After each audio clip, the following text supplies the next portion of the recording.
Hey everybody, welcome back. If you're new here, hi, I'm Mercury. Welcome to my channel. It's my daily vlog, so whatever I'm up to is what you're gonna see. And today, it's another soup kind of day.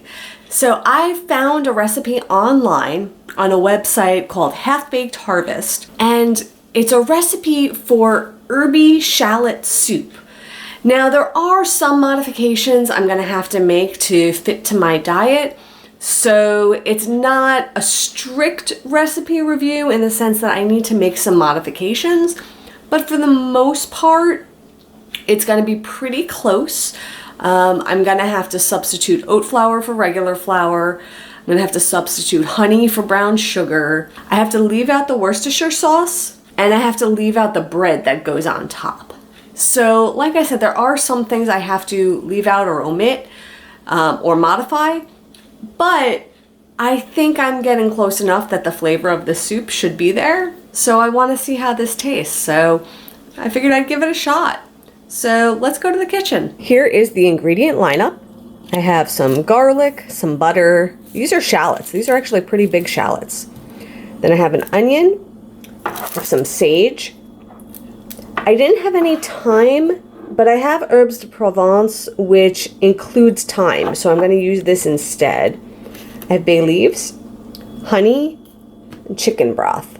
I also am going to be adding some white wine. So now I got to chop up all these onions and shallots and garlic. All of them are supposed to be thinly sliced.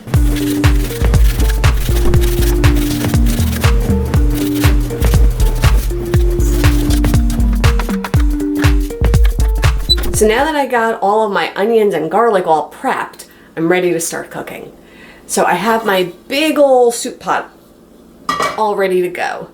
So what I'm gonna do is I'm gonna take my butter and I'm gonna melt it in the pot. Then I'm gonna take my onions and my shallots that have all been sliced nice and thin. And also my garlic, which I minced. Those are all gonna go in. I'm gonna do the onions first because they usually cook a little slower than the garlic and I don't want the garlic to burn. So I'm gonna put the onions in first, and then a few short moments later I'll put the garlic in. From there I'm gonna put in the honey. And the idea is that we're going to be caramelizing these onions and garlic. So it'll have a nice sweet and delicious taste to it. So that's the step that I'm up to.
You might remember a few weeks ago, I made chicken stock, and that's what I'm going to be using. So it's going to be a combination of store-bought chicken broth and some of my homemade chicken broth as well. So this is going to go into the soup.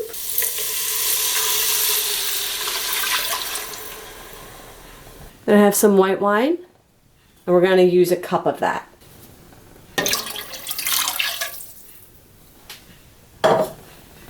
We have some bay leaves.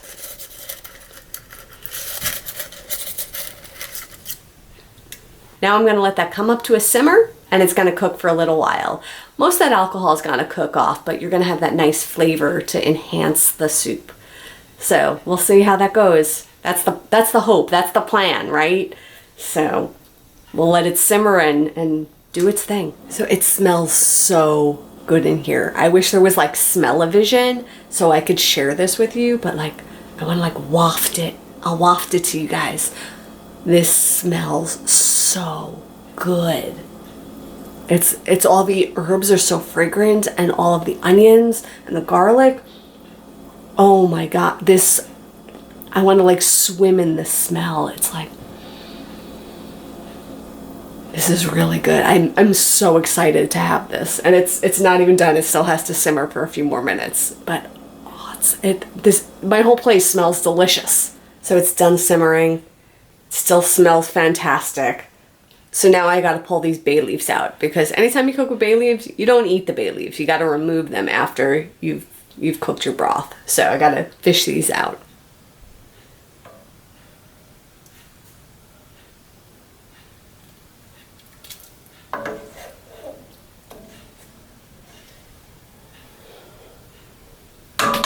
So the broth is done, but here's where I'm gonna go a little bit rogue.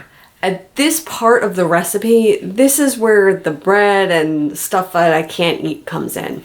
So according to the recipe at this point, you would put the broth into an oven-safe dish, put the bread on top of it, top it with cheese, and broil it so the cheese gets all ooey gooey and bubbly. I'm gonna do an experiment. I'm gonna go totally rogue on this. I have my cheeses. It calls for blue cheese and Gruyere. And what I'm gonna do is I'm gonna melt it in a frying pan and like make a little top that I'm just gonna kind of place on top of my soup. So we'll see if this works. If it works, great, we figured something new out. If it doesn't work, I lost a little cheese. I mean, it's sad. I mean, cheese is a wonderful thing you don't want to waste, but for science, let's figure this out.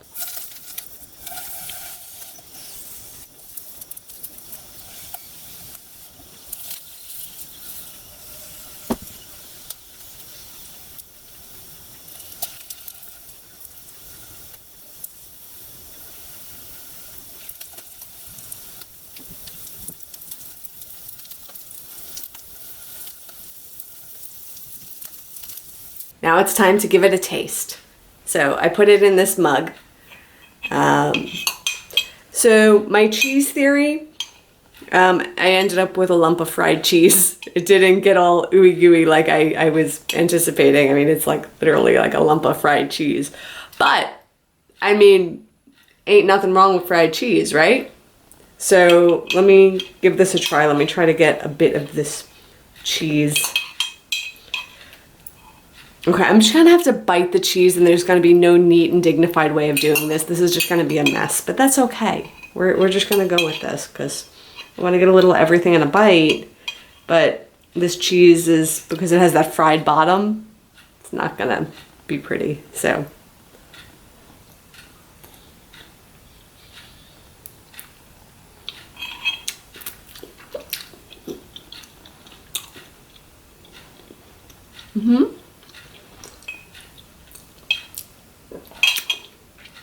You can't go wrong with cheese. So the cheese is, you know, I mean, it's delicious. Let me just get some broth here, and we'll give the broth a go.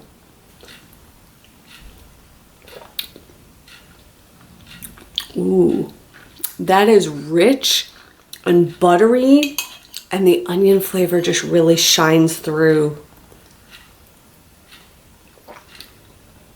Oh, that is delightful. It's like, it's weird. It's like, it wants to be a light and invigorating type of a soup, but I think from the butter, it gives it a richness where it's sort of like, am I a heavier soup? It's somewhere in between. It's got a very bright, delicious flavor, but this creamy, rich undertone from the butter. And, oh, it's delightful. This is so good. With or without the cheese, this is delicious. I wish I could have a good crusty bread on top of this. Like, this is one of those, like, I didn't follow the recipe exactly because of my restrictions, but I can envision this, and if you did, This would be gorgeous. This would be delicious. So yeah, I recommend this recipe. Link is in the description. Even with modifications, still really, really good. So in the future, I am not going to fry a lump of cheese and throw it in. If anything, I'll put I may have to try it in the microwave to get it a little bubbly, but, or just, we'll see. I don't, maybe it'll work in the broiler even without the bread. I just don't want it to get lost into the soup. I want it to stay like on top. But I mean, more experiments to be done.